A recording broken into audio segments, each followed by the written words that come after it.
उदयपुर के मावली कस्बे के समीप स्थित लदानी का माल का खेड़ा गांव। इस गांव में करीब 5 साल पहले एक अध्यापिका रीना पालीवाल की पोस्टिंग हुई। रीना पालीवाल ने स्कूल के भवन को बिल्कुल सरकारी भवन की तरह देखा।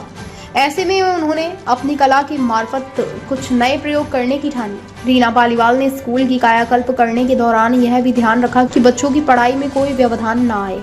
रीना ने स्कूल भवन पर प्लास्टिक पेंट करवाया और फिर अपनी रुचि के अनुसार खुद उस पर आकर्षक फूलों की पेंटिंग्स बनाई। रीना ने यह कार्य खुद अपने हाथों से किया और इसका आर्थिक भार भी खुद सहन किया। उनका मानना था कि जिस स्कूल में उन्हें जिम्मेदारी दी गई है वहाँ कुछ ऐसा कार्य किया जाए जिससे लोग उन्हें हमेशा याद रखें। स्कूल भवन को अब कुछ इतना खूबसूरत बना दिया गया है जैसे वह कोई सरकारी भवन ना होकर किसी का घर हो।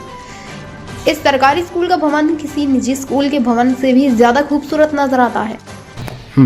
राहें जहाँ तक जाएगी राहगीर वहाँ तक जाएगा, तुम दरिया से क्या पूछ रहे हो नीर कहाँ तक जाएगा। अरे खींच धनुष की डोर निशाना साधो अपनी मंजिल का, बाकी बाद में देखेंगे कि तीर कहाँ तक जाएगा।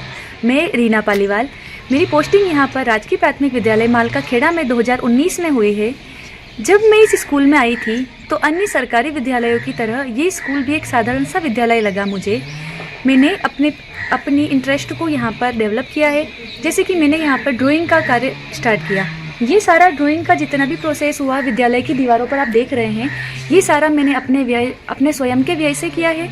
और सर्दी की छुट्टियाँ, दिवाली की छुट्टियाँ सभी टीचर अपने घरों पर रेस्ट करते हैं, तो मैंने उन छुट्टियों का उपयोग किया। क्योंकि मैं लोकल हूँ तो मुझे यहाँ से स्कूल आने में, मेरे अपने घर से स्कूल आने में मुझे ज़्यादा समय नहीं लगता, तो मैंने उस समय का यहाँ पर उपयोग किया है।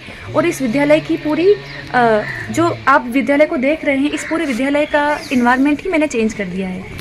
और आप देखेंगे और इस विद्यालय को शायद हो सकता है कि हमें नए सिरे से कुछ और नया कार्य चालू करूं और उसके अंतर्गत भी आप इस विद्यालय को एक नए मुकाम पर देखेंगे। Thank you. रीना पालीवाल ने यह कार्य अपने स्कूल के एक अन्य अध्यापक के साथ मिलकर किया। उन्होंने अपनी ज्वाइनिंग के साथ पहले तो स्कूल परिसर की जगह पर कांटों की बाड़ से 4 दीवारी बनाई और फिर करीब 450 पौधे लगाकर उनकी सार संभाल शुरू कर दी। अब स्कूल का परिसर किसी खूबसूरत गार्डन से भी कम नजर नहीं आता। यहाँ यह भी ध्यान रखा कि गार्डन में लगाए गए पौधे गणित के ज्ञान को दर्शाएं। इस परिसर में ज्ञान और पर्यावरण का अनूठा संगम देखने को मिलता है। 6 माह पूर्व शिक्षा विभागीय अधिकारियों के द्वारा हमारे विद्यालय का निरीक्षण किया गया। इसमें उन्होंने विद्यालय की काफ़ी तारीफ करी है, यहाँ के इन्वायरमेंट की, पर्यावरण की काफ़ी तारीफ करी है और जिससे हम मोटिवेट भी होते हैं हमें। तो उन्होंने बोला था कि हम किसी विद्यालय में नहीं आकर हम किसी गार्डन में आ गए हैं। तो उनके ये शब्द हमें बहुत अच्छे लगे हैं। जैसे कि आप देख पा रहे हैं ये व्रत बनाया गया है, तो इस तरीके से हमने गणितीय ज्यामितीय आकृतियाँ बनाई है, जैसे वृत्त, त्रिभुज, आयताकार आकृतियाँ, जिससे बच्चे कुछ सीखे भी और एक अलग ही इन्वायरमेंट को लेके हम अलग प्रस्तुतिकरण दे पाएँ, उस तरह से हमने यहाँ काम किया है। विद्यालय में लगभग हमने 450 पौधे लगा रखे हैं। सुरक्षा के लिए हमारे पास 4 दीवारी उपलब्ध नहीं है, उसके बावजूद भी हमने तारबंदी करी, कांटों वाली बाड़ लगाई है। उसके बाद हम यहाँ पर पौधों की सुरक्षा कर पाए हैं।